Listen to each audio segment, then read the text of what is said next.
Chaotic Sword God chapter 10 उच्च सादर। चंग्यांग के दोनों हाथों ने उसकी कुल्हाड़ी को कसकर पकड़ लिया और उसने ध्यान से जियान चेन को देखा। उसने जो सबक सीखा था उसके लिए धन्यवाद। वह दूसरी बार जियान चेन को कम आंकने की हिम्मत नहीं करेगा, इसलिए इस दौर में चांग्यांग के सावधानी से घूमे। जियान चेन ने चांग्यांग के पर हंसना शुरू कर दिया, जिससे वह असमंजस में पड़ गया। तीसरे भाई, क्या हम अब मुक्केबाजी शुरू कर सकते हैं? चांग्यांग ने अपनी कुल्हाड़ी कसकर पकड़ ली। इस बार उसने अपनी मदद के लिए अपनी संत सेना का इस्तेमाल किया। एक बार फिर उसने जियान चेन पर हमला किया, लेकिन इस बार वह बहुत तेज था। जियान चेन ने लापरवाही से अपने हाथों में आधे मीटर से कम लंबी पेड़ की शाखा को लहराया। वह किसी अजीब कारण से शानदार महसूस कर रहा था। यह लगभग ऐसा था जैसे शाखा का स्वयं के साथ किसी प्रकार का गुप्त संबंध हो। उसी समय जियान चेन के दिल के भीतर वह मदद नहीं कर सकता था, लेकिन उसी अनुभूति को महसूस कर रहा था जो पिछली दुनिया में थी, जब वह मृत्यु के कगार पर था, जहां वह तलवार भगवान के दायरे की अद्भुत शक्ति को समझ सकता था। उस क्षण के दौरान वह आखिरकार अपनी आत्मा के साथ अपनी तलवार को नियंत्रित करने में सक्षम हो गया था और उसे दुगु क्यूबाई के गले से सीधे 100 मीटर दूर उड़ा दिया था। उस पल के बारे में सोचते हुए जियान चेन हरकत में आ गया, क्योंकि उसके हाथ में पेड़ की शाखा को चंग्यांग की ओर उड़ते हुए भेजा गया था। हुश! जियान चेन की इच्छा के आगे झुकते हुए पेड़ की शाखा जीवित लग रही थी और उसके हाथों से उड़ गई। चंग्यांग की ओर अविश्वसनीय गति से उड़ते हुए पेड़ की शाखा प्रकाश की एक धुंधली सफेद चमक से ढकी हुई थी। तलवार क्यूई की एक मजबूत लेकिन तीव्र मात्रा को पेड़ की शाखा से उत्सर्जित किया गया था, जिससे यह बिजली के बोल्ट जैसा दिखता था। प्रकाश की तेज चमक के साथ शाखा पहले ही चंग्यांग के पेट तक पहुंच चुकी थी। प्रक्षेप पथ के साथ साथ पेड़ की शाखा पर स्वॉट क्यूई की मात्रा को तुरंत महसूस करते हुए जियान चेन डर से पीला पड़ गया। उसने शाखा को उसके गंतव्य स्थान तक पहुंचने से रोकने का भरसक प्रयास किया। यदि पेड़ की शाखा को नहीं रोका गया होता तो यह बिना किसी संदेह के चंग्यांग के माध्यम से छेद कर उसे मार देता। यहां तक अगर वह तुरंत नहीं मारा गया होता तब भी चांग्यांग के घातक घाव से पीड़ित होता, जो जियान चेन के लिए आपदा का कारण बनता। जैसे ही शाखा चंग्यांग के पेट में पहुंची, वह धीमी होने लगी, लेकिन उसके पेट में थोड़ी सी मात्रा घुसने से पहले नहीं। करीब से देखने पर पेड़ की शाखा केवल त्वचा के माध्यम से घुस गई थी, लेकिन अगर जियान चेन ने उसे रोकने के लिए अपने आदेश के साथ थोड़ा सा भी धीमा किया होता तो चंग्यांग सीधे उसके शरीर के माध्यम से शाखा के साथ रह गया होता। ऐसा विचार जियान चेन के लिए कल्पना करना भी बहुत भयानक था। अपने माथे पर पसीना पोंछते हुए जियान चेन ने देखा कि उसकी आत्मा की एक पतली रेखा अभी भी पेड़ की शाखा से जुड़ी हुई थी। अपनी आत्मा से एक बार फिर पुष्टि करते हुए कि शाखा ने केवल चांग्यांग की त्वचा को छेदा था, जियान चेन ने राहत की सांस ली। अपने पेट से हल्का दर्द महसूस करते हुए कुछ हद तक मोटा चंग्यांग पीला पड़ना शुरू हो गया। जब उसने नीचे देखा और पेट पर खून के धब्बे देखे तो उसका चेहरा एकदम बदल गया। जैसे ही उसने रोना शुरू किया, एक चीख सुनाई दी। उसके गालों पर कभी न खत्म होने वाली धारा में आंसू गिर रहे थे, जैसे कि उसकी आंखें फव्वारे हो। बील, ब्लड, मुझे ब्लीडिंग हो रही है। वाह, चौथा भाई, तुमने मुझे मारा। वाह, माँ, मैं अपनी माँ को इस बारे में बताने जा रहा हूँ। माँ, चौथे भाई ने मुझे मारा। चंग्यांग तुरंत एक ऐसे बच्चे में बदल गया जो केवल रोना जानता था। अपनी लकड़ी की कुल्हाड़ी नीचे फेंककर वह बिना रुके चिल्लाते हुए बगीचे से भाग गया।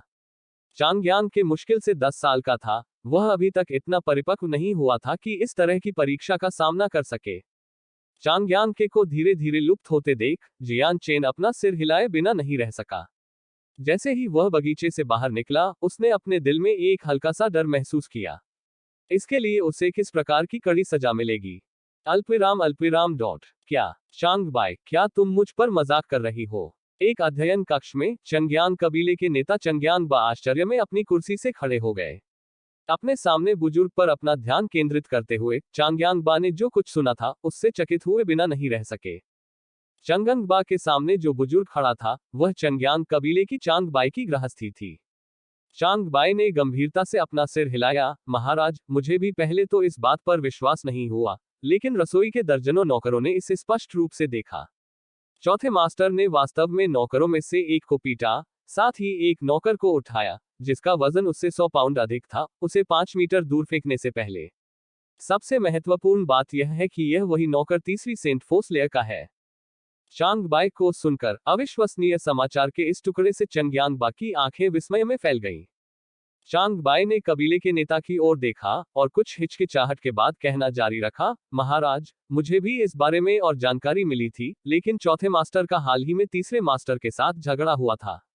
चौथे मास्टर ने पेड़ की एक शाखा का उपयोग करके तीसरे मास्टर को घायल कर दिया। क्या जियांगर और के एर लड़े और जियांगर विजेता था? हर गुजरते सेकंड के साथ चंग्यांगबा की आंखें और अधिक चौड़ी हो गईं। यह सही है महाराज। चौथे मास्टर ने केवल एक पेड़ की शाखा का इस्तेमाल किया था, जबकि तीसरा मास्टर लकड़ी की कुल्हाड़ी का इस्तेमाल कर रहा था। चांग बाई ने जोड़ा, यह कैसे संभव है? चांगयांगबा ने एक बार फिर अपनी कुर्सी से उड़ान भरी। जियांग एर सेंट फोर्स का उपयोग करने में असमर्थ है, जबकि चंग्यांग के 3 साल बड़ा है और तीसरी सेंट फोर्स लेयर पर भी है। इस तथ्य के साथ संयुक्त रूप से कि के एर हर रोज मार्शल आर्ट का अभ्यास करता है, वह जियांग र को कैसे हरा नहीं पाया। अपने लबादे के भीतर से एक पेड़ की टहनी निकालते हुए चांग बाई ने चंग्यांगबा को लेने के लिए कहा, मेरे भगवान, चौथे मास्टर ने इस पेड़ की शाखा का इस्तेमाल तीसरे मास्टर को मारने के लिए किया था। चंग्यांगबा ने उस पेड़ की शाखा को लिया जो उनकी उंगलियों से मोटी नहीं थी। उसका निरीक्षण करने पर उसने देखा कि उसका सिरा खून से रंगा हुआ था। चांगयांगबा ने अपने चेहरे से सभी प्रकार की भावनाओं को छुपाते हुए शाखा के टूटे हुए सिरे पर सूखे खून पर ध्यान केंद्रित किया। चांग बाई, क्या ठीक है? तीसरा मास्टर कुछ टूटी हुई त्वचा के अलावा निर्जन है, चांग बाई ने उत्तर दिया। चंग्यांगबा ने तटस्थ भाव से अपना सिर धीरे से हिलाया। पेड़ की टहनी को और भी करीब से देखने पर उसे और भी शक होने लगा। अंत में वह बोला, चांग बाई, यह पेड़ की शाखा कुछ खास नहीं है। इसके अलावा टिप बिल्कुल तेज नहीं है। जियान एर की ताकत के आधार पर एक पेड़ की शाखा के लिए के एर को चोट पहुंचाना बिल्कुल भी असंभव है। चांग बाई ने सहमति में अपना सिर हिलाया। उसकी आंखों में एक ही चमक थी। महाराज, मैंने अभी अभी एक अपमानजनक विचार किया था। क्या होगा यदि चौथा गुरु एक अपंग नहीं है जो संत बल की खेती करने में असमर्थ है? आज चौथे गुरु के पराक्रम को देखकर शायद चौथे गुरु ने पहले ही संत बल को चौथे स्तर तक साधना कर लिया था। अन्यथा चौथे मास्टर के पास तीसरे मास्टर को मात देने का कोई दूसरा तरीका नहीं होगा।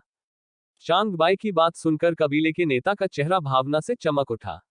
अपंग के रूप में प्रकट होने के बाद अपने बेटे के साथ बुरी तरह से व्यवहार करना, जिसे जीनियस माना जाता था, यह चंग्यांगबा का सबसे बड़ा अफसोस था। चांग बाई, आप जो कह रही हैं वह यह है कि जियांग एर न केवल सेंट फोर्स का उपयोग करने में सक्षम है, बल्कि वह वास्तव में इसमें एक प्रतिभाशाली भी है। चंग्यांगबा की आवाज भावना से कांपने लगी। 7 साल के बच्चे के लिए सेंट फोर्स की चौथी परत तक पहुंचने के लिए यह केवल तियान युआन महाद्वीप के प्रतिभाओं द्वारा ही पूरा किया जा सकता है। औसतन जब तक कोई संत बल की चौथी परत तक पहुंचता है, तब तक वे 1 वर्ष के हो चुके होंगे। टेल नोट रॉ कहते हैं। चांग बाई ने अपना सिर हिलाया। मैंने चौथे मास्टर को बचपन से बड़े होते देखा है। वह मेरी नजर में एक उत्कृष्ट प्रतिभा है और मुझे उस पर विश्वास है। मैं कह सकता हूं कि चौथा मास्टर भविष्य में मुझसे भी आगे निकल जाएगा। चंग्यांगबा ने यह सुनते ही कांपना शुरू कर दिया। उनकी आंखें उत्साह और मामूली अविश्वास व्यक्त कर रही थीं। चांग बाई ने बोलना जारी रखा, जब चौथे गुरु को संत बल की खेती करने में असमर्थ एक अपंग होने का पता चला, तो मुझे यह काफी अजीब लगा। मुझे हमेशा यह स्थिति गड़बड़ लगती थी, लेकिन मैं ठीक से समझ नहीं पा रहा था कि आज तक क्या था। आज चौथे मास्टर के शक्ति के 2 प्रदर्शनों के साथ, मैं आखिरकार अपने संदेह की पुष्टि करने में सक्षम हूं। चौथा मास्टर कभी अपंग नहीं था, लेकिन वास्तव में खेती का एक प्रतिभाशाली व्यक्ति था। चांगयांगबा ने अपनी बढ़ती हृदय गति को शांत करने के लिए गहरी सांस ली, लेकिन इससे पहले कि वह कुछ और कह पाता, कबीले का एक सदस्य दौड़ता हुआ आया और उससे सम्मानपूर्वक कहा, मेरे स्वामी, तीसरे मास्टर को चोट लगी है। तीसरी महिला भगवान से तुरंत मिलने आने की कामना करती है। मैं समझता हूं, आप जा सकते हैं। चंग्यांगबा ने अपना हाथ लहराया। कबीले के सदस्य को उदासीनता से खारिज कर दिया। जी महाराज। कबीले के सदस्य ने धीरे धीरे बाहर निकलने से पहले सम्मानपूर्वक प्रणाम किया। चांगयांगबा ने गृहस्वामी की ओर देखा। चांग बाई, यह सबसे अच्छा होगा यदि हम जियांग एर की जांच करते समय आगे बढ़ जाएं। उन्हें इतने लंबे समय तक उपेक्षित किया गया है।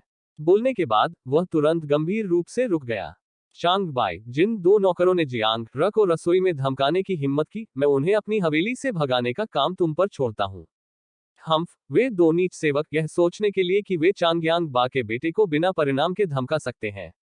चांग बाई ने संक्षेप में हंसते हुए कहा, महाराज, उन 2 नौकरों को बहुत पहले ही खदेड़ दिया गया है।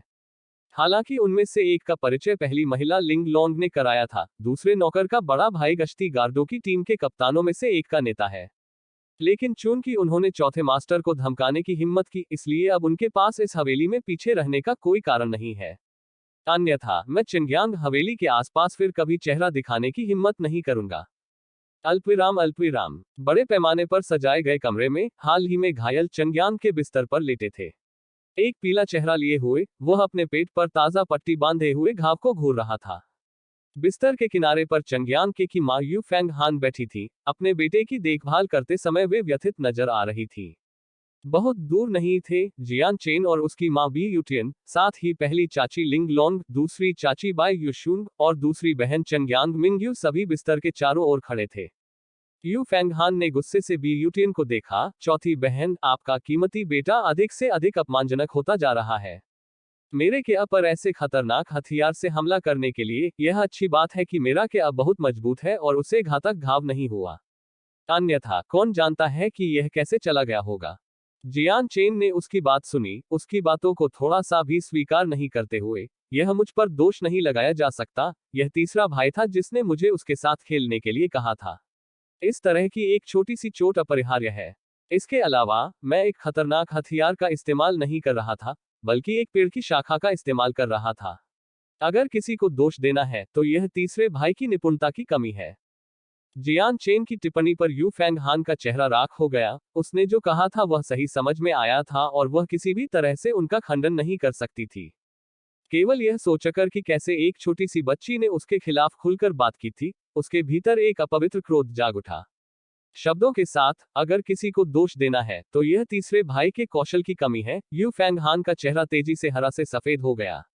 इन शब्दों का मतलब था कि उसका बेटा एक अपन से ज्यादा मजबूत नहीं था जो संत बल्कि खेती भी नहीं कर सकता था। यह सुनकर कि यू फेंग हान को एक बच्चे ने पीटा है, बाई यूसुआंग बिना रुके हंसी से हंस पड़ी, जबकि लिंग लोंग भावहीन चेहरे के साथ वहीं बैठा रहा। Please subscribe my channel.